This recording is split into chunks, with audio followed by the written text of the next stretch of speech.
When was the last time you chased someone or something and actually got what you were reaching for? Not something close to it. Not a diluted version of it that you accepted because the chasing had gone on so long that anything felt better than nothing. The real thing, the full thing. The version of the outcome that matched the version you had in your head when you started reaching. Think about it honestly. Think about the last time you pursued someone's approval and received it in the form you were hoping for. Think about the last time you lowered yourself to beg for a second chance, for understanding, for the recognition you had earned and should not have had to request. And the begging produced the response that made the begging feel worth it. If you are being honest with yourself right now, the answer is almost never. The chasing almost never produced the thing. The begging almost never landed the way you needed it to. And the pursuing, the relentless, exhausting, dignity-eroding pursuing of things and people and outcomes that kept moving at the exact speed of your reaching has been the single most expensive habit you carry. Not because the things you were chasing were not worth having, because the chasing itself was the thing that was making the move. Machiavelli would never chase. Let me tell you that right now at the top of this video, so there is no confusion about what is coming. Machiavelli watched men chase for 15 years across the courts of Renaissance Italy, chasing alliances, chasing approval, chasing positions that had already been decided before the chase began, and he documented, with the unsentimental precision of a man who had nothing left to lose by the time he wrote it all down, that the chase was always the thing that produced the loss, not the competition, not the quality of the opponent, the chase itself. Because chasing communicates a specific message to every room and every person it is directed at, and that message heard clearly, processed automatically, responded to consistently across every culture and every century, and every human dynamic that has ever been documented is this: what I am reaching for is above me, and anything a person has positioned as above them will stay above them. That is not cruelty, that is gravity. This video is the correction. 7 laws that Machiavelli's observations make visible about what happens when you stop begging, stop chasing, and start walking away with the specific, settled, non-negotiable energy of someone who has decided that their own value is no longer available for negotiation by the room. These are not affirmations. They are structural changes in how you operate in every significant dynamic of your life. And by the end of this video, the pattern that has been draining you will have a name, a mechanism, and a specific set of replacements that will change how every room responds to you from this moment forward. If you are done chasing things that keep moving away from you at the exact speed of your effort, comment the words, "I stop reaching." Like this video because every like puts it in front of someone who is still running after something that would come to them if they stood still. Subscribe and hit the notification bell. And drop your location and the time right now. This community is real and right now it matters who is here. Law 1. The moment you beg, you have taught the room your floor, and the room will never offer you anything above it. Let me tell you what begging actually does in any human dynamic, because you need to see the mechanism clearly before you can stop feeding it. When you beg for a second chance, for understanding, for the opportunity you deserve, for the treatment you should not have to ask for, you are not communicating the depth of your need. You think you are. You think the intensity of the asking is showing the other person how much this matters to you. But what you are actually communicating is your floor. You are showing the room the lowest version of yourself that you are willing to present in order to get what you are reaching for. And the room, every room, in every context, without exception, registers that floor and calibrates its treatment of you accordingly. Machiavelli would never show his floor. Here is what he would do instead. He observed across every court he worked in that the men who maintained the most favorable terms in any negotiation, any alliance, any relationship, were the men who never let the other party see how far down they were willing to go. He wrote that a prince must never show necessity, because necessity, once visible, becomes the handle by which every subsequent interaction is governed. The person who knows what you need, what you genuinely, desperately need, does not have to be malicious to use that information. They simply have it, and having it changes how they calculate what to offer you. They will offer what is slightly above the floor you showed them, never what you deserve, what is slightly above the floor. Because why would they offer more when they know you will accept less? Here is a specific example that will land this in your chest. You are in a professional environment where you have been passed over for something you earned. Your instinct says, go to the decision maker and make the case. Explain why you deserved it. Lay out the evidence. Show them, through the fullness of your advocacy, how much it matters to you. That instinct feels strong. It feels like self-respect. It feels like standing up for yourself. But Machiavelli would look at that instinct and say very directly, you are about to show them your floor. You are about to demonstrate, through the intensity of your pursuit, that this specific outcome has the power to determine how you feel about yourself in this environment. And the moment they see that, the moment the decision maker understands that your emotional equilibrium depends on their decision, the dynamic has shifted permanently in their direction. What Machiavelli would do instead is continue producing excellent work without the additional layer of visible advocacy. He would let the result exist in the environment without the commentary about how the result was overlooked. He would carry himself with the specific, settled, undisturbed energy of someone who does not need the room to recognize what is already true about them. And that energy, the visible absence of the chase, would communicate something that the begging never could. That this person knows their value regardless of whether the room has caught up to it yet. That communication, registered by the decision-maker's nervous system before any conscious evaluation has taken place, is worth more than any case you could ever make. Let me give you something practical you can use the next time this happens. The next time you are passed over, overlooked, or denied something you earned, and your instinct fires up to make the case, to plead, to lay out why you deserve it, pause. Ask yourself one question. Will making this case from a place of visible need improve my position or confirm my floor? If the answer is that the advocacy will look like pursuing rather than positioning, hold it. Do not make the case. Let the work make the case. Let your continued excellence in the days that follow be the loudest argument you could possibly construct, because Machiavelli understood something about advocacy that most people miss entirely. The case that needs to be made is the case that has already been lost. The case that makes itself through visible, undeniable, consistently excellent work that the room cannot ignore, is the only case that wins without costing the person making it their dignity. And here is the deeper truth underneath this law. The floor is not just what the room sees, it is what you internalize. Every time you beg, a piece of you registers the begging as evidence about who you are.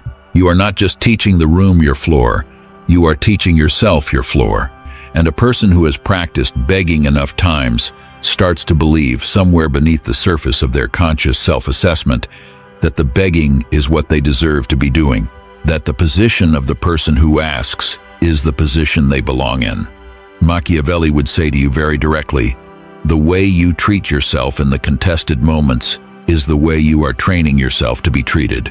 Train differently, hold differently, carry yourself through the next difficult moment with the settled confidence of someone who knows what they are worth and does not need the room to confirm it before the knowing feels real.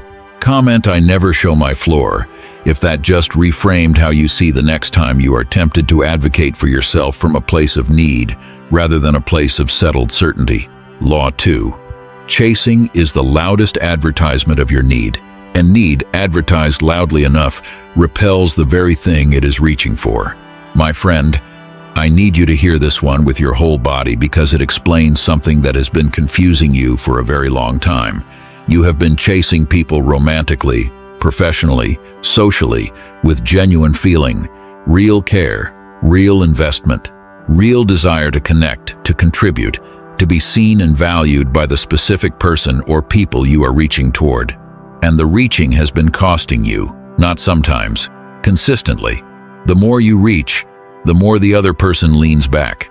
The more available you make yourself, the less valuable your availability becomes. The more effort you display, the less impressed the room is by the effort.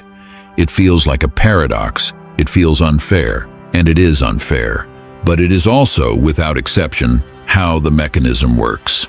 Machiavelli understood this mechanism at the level of political dynamics and documented it with a consistency that leaves no room for ambiguity. He observed that the allies who pursued alliances most aggressively were the allies who received the worst terms when the alliance was finally formed. The pursuit itself communicated desperation, and desperation in any negotiation is the thing that tells the other party they can offer less and still close the deal. The ally who waited, who made their value visible without making their need visible, received better terms. Not because they were more valuable in absolute terms, because the absence of visible need changed the other party's calculation about what would be required to secure the arrangement. Here's where the contrast gets sharp. Most people chase because they believe that the effort of the chase demonstrates commitment. Machiavelli would say the opposite. He would say that the effort of the chase demonstrates the absence of alternatives. And the absence of alternatives is the single most unfavorable position from which to enter any human exchange. The person who has alternatives does not chase. They evaluate. They consider. They decide from a position of genuine choice whether this particular opportunity or person or outcome is worth their investment. And that quality of evaluation, visible in the pace of their engagement, in the selectiveness of their attention, in the unhurried confidence of someone who has somewhere else they could be, is the thing that generates the pursuit from the other direction. Machiavelli would not chase. He would position himself where the things he wanted had to pass through. He would build, he would produce. He would make the quality of what he had to offer visible enough that the room came to him rather than the other way around. That is not arrogance. That is the most intelligent reading of how human valuation actually works. And once you see it clearly, once you understand that the chase is the very thing that is preventing the arrival, you will never chase the same way again. Let me make this specific so it lands in your actual life. You have been reaching out to someone, a person, an opportunity, a connection that you believe would change your trajectory if it responded the way you need it to. You have sent the messages. You have made the effort visible. You have demonstrated, through the consistency and the energy of your pursuit, that this matters deeply to you. And here is what happened. The response you received was proportional not to the quality of what you are offering, but to the urgency of how you offered it. The urgency was the problem. It communicated that you need this more than they need you. And in any exchange where one party needs more than the other, the terms are set by the party that needs less. That is not cruelty. That is how human beings have been calibrating value since before language existed. Machiavelli would tell you this: your urgency is your enemy, not your effort, your urgency. The effort is valid. You are a person who works hard and gives generously and shows up with the full weight of what you have to offer. That is beautiful. What is not beautiful is the speed at which the effort is delivered and the visible anxiety that accompanies it. Slow the effort down. Let it arrive at the pace of someone who is choosing to invest, rather than someone who is afraid of missing the window. That pace, the unhurried, selective, genuinely non-anxious pace of someone who has somewhere else they could be investing, this energy communicates something entirely different from what the fast pursuit communicates. It communicates sufficiency. It communicates options. And sufficiency and options are the two qualities that make every human nervous system lean forward rather than lean back. Comment, I attract. I do not pursue if this just shifted how you see the pattern that has been exhausting you. Law 3. The person who stops first holds all the power. And Machiavelli understood that stopping is not losing. Stopping is repositioning. Let me tell you something about what happens in any dynamic where two people are operating at different levels of investment. The person who is more invested is the person who is more vulnerable. Not because investment is wrong, because visible investment that exceeds the other person's creates an imbalance that governs every subsequent exchange. The more invested person accommodates more, accepts less, tolerates behavior they would not tolerate if their investment were lower. And the less invested person, whether they are conscious of it or not, calibrates their effort to the level that the more invested person's behavior has told them is sufficient.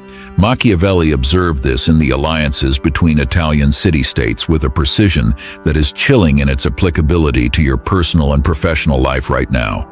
He documented that the party which showed more eagerness to maintain an alliance was the party that received the worst treatment within it. The eagerness communicated dependency, and dependency in any relationship between two parties with competing interests is the invitation for the less dependent party to extract more while offering less. Not from malice, from the same self-interested calculation that governs all human behavior when the balance of need is unequal. Here is what most people do when they sense the imbalance. They increase their investment. They try harder. They give more. They make themselves more available, more accommodating, more visibly committed. They believe that closing the gap requires more effort on their side. Machiavelli would look at that and say something very direct. You are accelerating in the wrong direction. Every additional unit of effort you add to a dynamic where your effort already exceeds the other person's is an additional unit of evidence that you are the one who needs this more. And the more you need it, the less the other person has to give to keep you. What Machiavelli would do instead is stop, not withdraw dramatically, not make a performance of pulling back.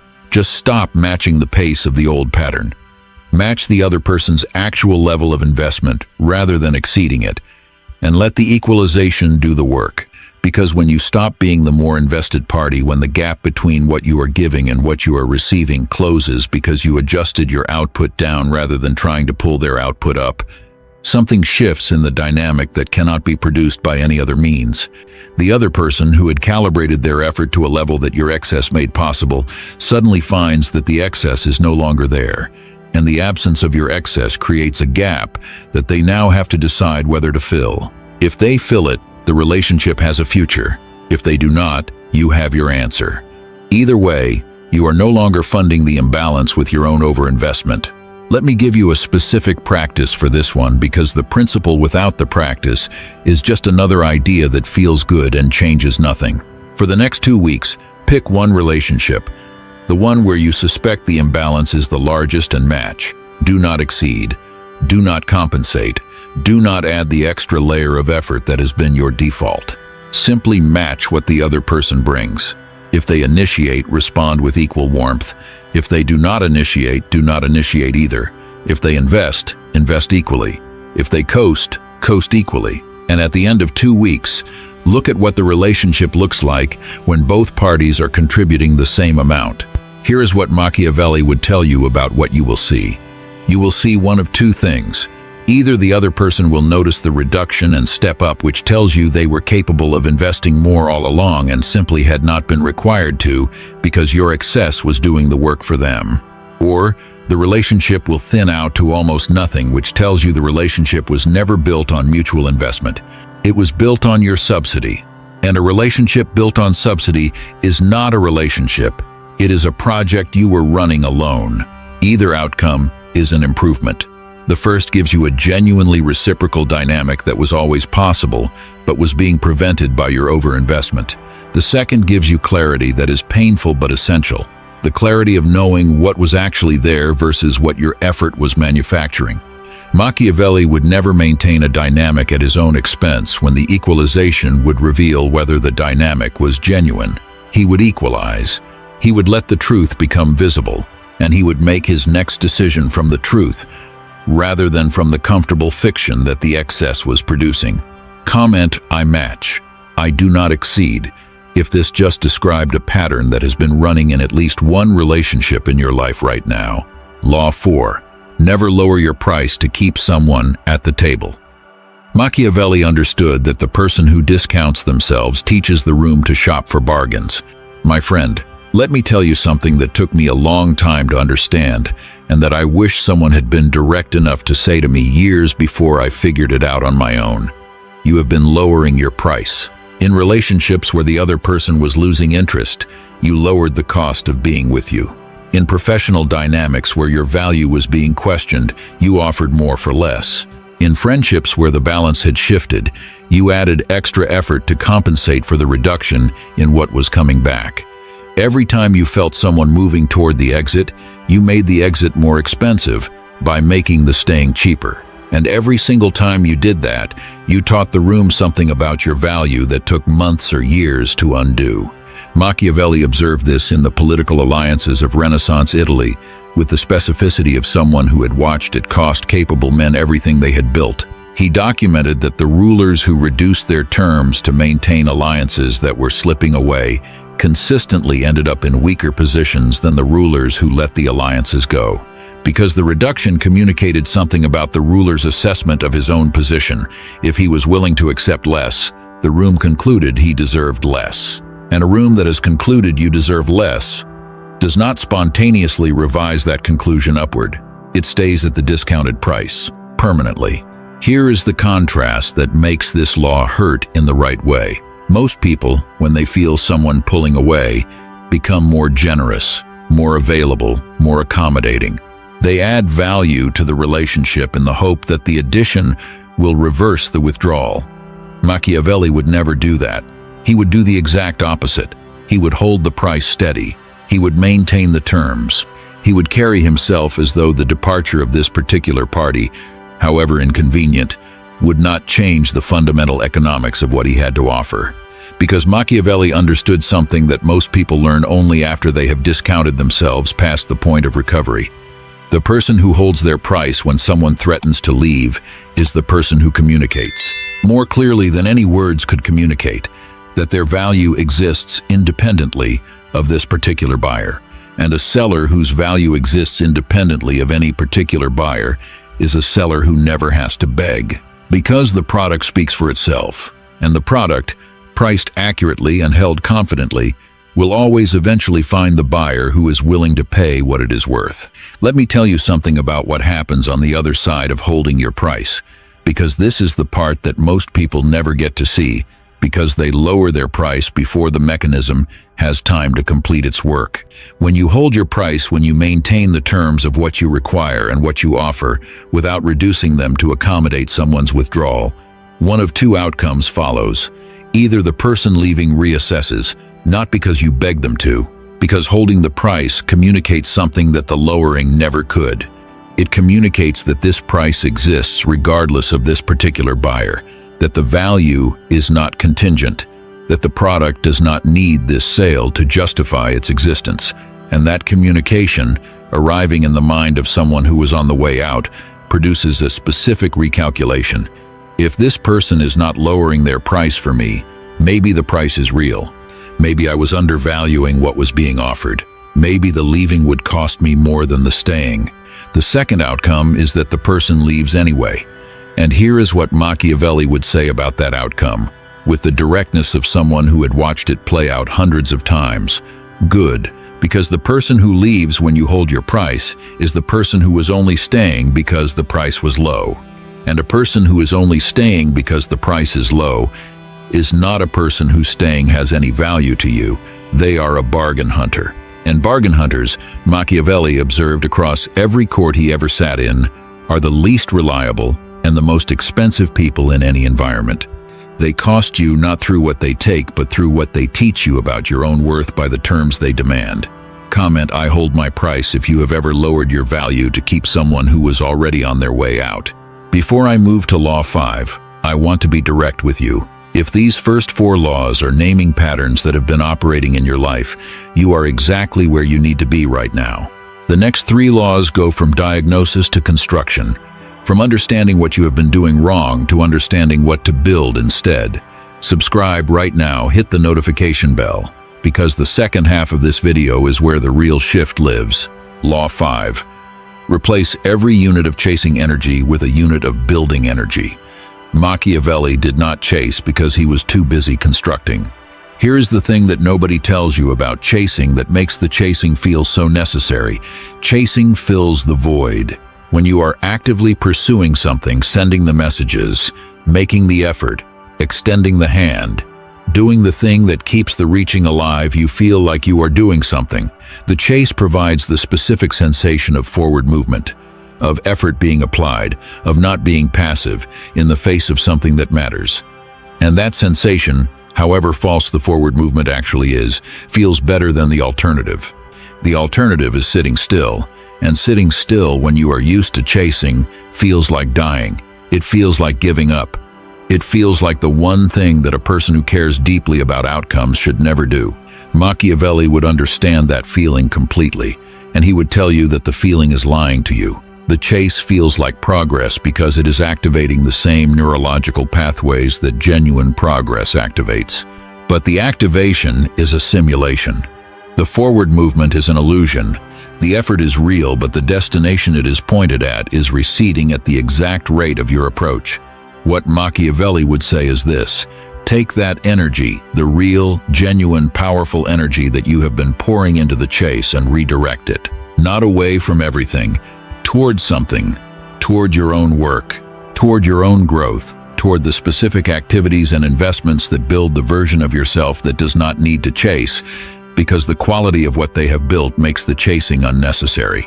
Machiavelli did not write The Prince because he was chasing the Medici's approval. He wrote it because he was building the most honest and useful account of political behavior that had ever been written. The approval of the Medici was something he wanted, but the building was something he did regardless of whether the approval arrived. And the building, the 500 years of relevance, of influence, of genuine impact on how human beings understand the dynamics of their own environments, outlasted every chase he ever attempted and every rejection he ever received. The building was the thing, the chasing was the distraction. Here is your practical correction. Tomorrow morning, calculate how much time and energy you currently spend on reaching out to people who are not reaching back, maintaining dynamics that are not maintaining themselves, pursuing outcomes that require your continuous effort to remain viable.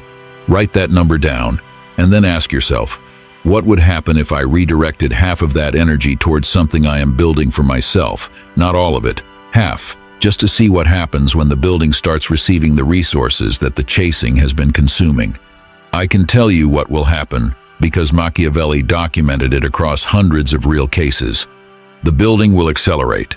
The quality of what you are producing will improve, and the things you were chasing, the people, the opportunities, the outcomes that were retreating at the speed of your approach, will begin to notice the specific quality of energy that comes from someone who has stopped reaching and started constructing. And some of them will turn around, not because you chased harder, because you stopped chasing and started building. And building in every human environment that has ever been observed is the thing that generates genuine interest from the outside, while the chasing generates only tolerance. Let me tell you something else about this law that connects it to everything Machiavelli ever wrote about how durable power is actually built. The person who chases is investing in someone else's decision. The person who builds is investing in their own capability, and the difference between those two investments, compounded over months and years, is the difference between a position that depends on external validation to remain viable and a position that sustains itself through the quality of what has been constructed. Machiavelli would never invest in someone else's decision about him. He would invest in the thing that makes the decision irrelevant, because the person whose capability speaks for itself does not need anyone to decide in their favor. The capability is the decision. It exists in the world as a fact, and facts, unlike requests, do not need approval to remain true. Here is what this looks like in your actual life starting tomorrow. Every hour you are going to spend on the chase, the message that would have been sent to someone who is not responding, the effort that would have been directed towards someone who is not reciprocating, the emotional energy that would have been poured into a dynamic that is not producing a return, redirect it, not away from caring, toward building, toward the specific skill you have been meaning to develop, toward the project you have been meaning to start, toward the relationship that has been genuinely reciprocal and that would deepen if it received the energy you have been wasting elsewhere. The redirection will feel wrong at first. It will feel like giving up. Machiavelli would say that giving up is exactly what the old pattern wants you to call it, because the old pattern needs you to believe that the only alternative to chasing is quitting. It is not. The alternative to chasing is building, and building is the furthest thing from quitting that exists. Comment, I build instead of chase, if that just reframed how you see where your energy has been going. Law 6. Walk away the way Machiavelli walked away from Florence, not in defeat, but in the specific quiet that precedes the most consequential work of a lifetime. Let me tell you the story that most people who cite Machiavelli do not know well enough. In 1512, Machiavelli was removed from his position as a diplomat of the Florentine Republic. He was arrested. He was tortured. He was exiled to a small farmhouse outside the city he had served for 15 years, and the world expected him to disappear. The political class that had discarded him expected that the removal would be the end of the story, that the man they had dismissed would fade into the obscurity that exile was designed to produce. And for a lesser man, a man who defined his value through his position, through the room's continued use of him, through the chasing of restoration and the begging for return, that is exactly what would have happened. The exile would have been the ending. The story would have been over. Machiavelli did not chase his restoration. He did not beg the Medici to return him to his position. He did not pour his energy into the pursuit of the thing that had been taken from him. Instead, he walked away. Not physically. The exile made that decision for him. But psychologically, he walked away from the need for the room's validation. He walked away from the identity that required a title and a position and the daily confirmation of the political class in order to sustain itself. And in the space that the walking away created in the quiet of the farmhouse, in the evenings when he sat alone with his thoughts and his understanding of what he had spent 15 years observing, he built the thing that would outlast every person who had exiled him by 5 centuries and counting. The Prince was not written from a position of power, it was written from a position of exile. It was written by a man who had lost everything the world said mattered, and who had discovered in the losing that the thing he could build from the losing was more consequential than anything the winning had ever produced. That is the walk away, not the dramatic exit designed to produce a reaction, the quiet, settled, internal repositioning of a person who has decided that the energy they were spending on the chase is better spent on the construction of something that does not need the room's permission to exist.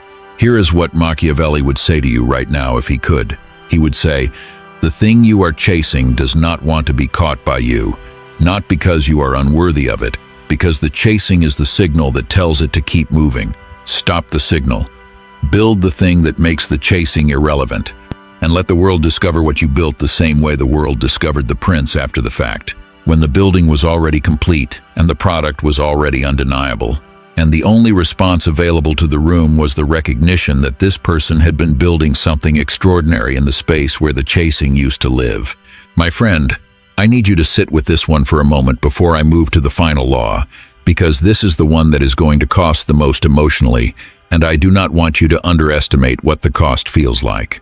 Walking away from something that mattered to you, genuinely mattered, not casually, not peripherally, but at the center of how you organized your sense of purpose and identity, is one of the hardest things a human being can do. It feels like amputation. It feels like losing a part of yourself that you are not sure you can function without, and that feeling is real. Do not dismiss it. Do not pretend it is not there. But here is what Machiavelli would tell you about that feeling, and he would tell you from the specific authority of someone who lived it. He would say, "The pain of the walking away is temporary. The cost of the staying is permanent. The pain fades because pain always fades when the source of it has been removed. But the cost of staying, the slow grinding, daily cost of investing your best energy into something that is not returning, it compounds. It gets larger every day you remain.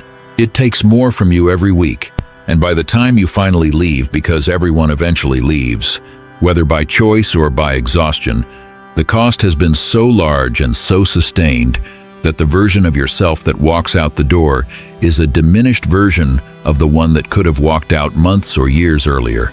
Machiavelli walked out of Florence in 1512. If he had chased his restoration, if he had spent the next 10 years begging the Medici, instead of building the Prince, the world would have lost the most important book about political behavior ever written, and Machiavelli would have lost the only thing that ultimately mattered about his life, the work that outlasted the position. Do not lose your work chasing the room's approval. The room's approval is temporary. The work is what stays. Comment "I walk away to build" if that just gave you a different relationship with the word exit than you had 10 minutes ago. Law 7. Become the thing the room cannot stop thinking about by refusing to be the thing the room can easily have. This is the last law. This is the one that everything in this video has been building toward. And this is the law that Machiavelli encoded in the deepest layer of everything he ever wrote about how power, influence, and value actually operate between human beings. Here is the mechanism, stripped to its simplest form. The human brain does not value what it has, it values what it might lose. It does not pursue what is freely available. It pursues what has become uncertain. It does not think about what is present, it thinks about what is absent. Every single one of these psychological tendencies works against the person who chases and in favor of the person who walks away, because the person who chases is present, available, and certain. And present, available, and certain are the three qualities that the human brain discounts most aggressively, while the person who walks away is absent, uncertain, and no longer guaranteed. And absent, uncertain, and no longer guaranteed are the three qualities that the human brain assigns the highest value to. Most people try to become valuable by doing more, by giving more, by being more present, more available, more demonstrably committed. Machiavelli would look at that strategy and say very plainly, you are doing the opposite of what the situation requires. You are adding the thing the brain discounts and removing the thing the brain values. Every unit of presence you add is a unit of scarcity you remove, and scarcity in any human valuation system is the single most powerful driver of perceived worth. What Machiavelli would do instead is exactly what every lasting figure in every field of human achievement has done, whether they read Machiavelli or not. He would invest in the thing rather than in the pursuit of recognition for the thing. He would build the work rather than chase the audience. He would develop the capability rather than advertise the potential. And he would carry himself with the specific, unmistakable, profoundly attractive quality of someone who is too genuinely occupied with the construction of something real to spend their energy on the performance of wanting to be noticed. That quality, the visible evidence of genuine internal occupation, of a life that is full without requiring any particular room to validate it, is the thing the room cannot stop thinking about. Not because it is a strategy, because it is real. And real things, in a world saturated with performances and posturing and the desperate pursuit of attention, stand out with a clarity that no amount of chasing could ever produce. The room notices the person who is not trying to be noticed. The room values the person who is not trying to be valued. The room thinks about the person who walked away and did not look back. Because the walking away without looking back communicates the one thing that every human nervous system is calibrated to register as the highest possible signal of worth. This person does not need what this room is offering, and what is not needed is always valued more highly than what is chased. Let me give you the final Machiavelli contrast that ties every other contrast in this video together. Most people try to become unforgettable by being more visible, more present, more constantly available, and more loudly engaged. Machiavelli would look at that and say the opposite of what you expect. He would say, the unforgettable people are not the most visible, they are the most genuine. Genuine in their occupation with their own work, genuine in their selectiveness about where their energy goes, genuine in their willingness to walk away from things that do not meet the standard of what they are building, rather than lowering the standard to keep the thing. The genuineness is what the room cannot stop thinking about, not the performance, not the strategy, not the calculated withdrawal designed to trigger a pursuit response. The real thing, the person who is actually full, who is actually building, who is actually settled in who they are without the room's continuous endorsement. That is the person who stays in the mind long after the conversation has ended and long after the room has moved on from everyone else who was in it. Machiavelli would never try to be unforgettable. He would try to be genuine. And the genuineness, the real, visible, unmistakable quality of someone who is living a life that does not require any particular room's approval to feel complete, would do the work of being unforgettable without his ever having to try. Comment, I am what they cannot stop thinking about, if that just described the version of yourself that is being built by every law in this video. My friend, let me tell you something before I close this out. These 7 laws are not about becoming someone who does not care. They are not about performing indifference or manufacturing the appearance of a life that is too full to need the room. They are about building the real thing, the genuine internal foundation that makes the walking away possible without it being a performance. The actual fullness of life that makes the absence of any particular person or outcome something that is honestly, genuinely, non-performatively okay. Machiavelli built that foundation in a farmhouse in exile. He built it from the wreckage of a career that had been taken from him and a position that had been stripped and a life that the world had decided was over. And from that foundation, from the genuine internal occupation of a man who had decided that the building was more important than the chasing of what had been lost, He produced the single most influential work on human behavior and power dynamics that has ever been written, not because he was trying to impress the room, because he had stopped caring about the room and had started caring about the work. And the work, given the full weight of his attention and his intelligence and his 15 years of direct observation, became the thing that the room could not stop thinking about. 500 years later, the room is still thinking about it. And the people who exiled him have been forgotten by everyone except the historians who need their names to tell his story. That is the promise of these 7 laws. Not that you will get back the thing you were chasing, that you will build something so much more consequential than the thing you were chasing, that the question of whether you got it back stops being a question at all. That is who you are becoming now. And I need you to hear this clearly, because it is the most important thing in this entire video. You are not becoming someone different.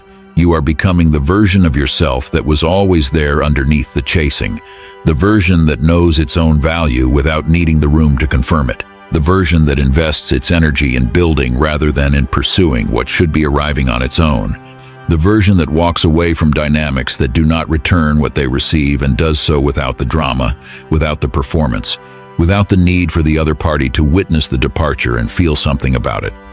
That version has been waiting, through every chase that cost you more than it returned, through every moment of begging that taught the room your floor, through every relationship where your excess funded an imbalance that the other person never had to address. That version was there. It was just buried under the habit of reaching for things that were not reaching back.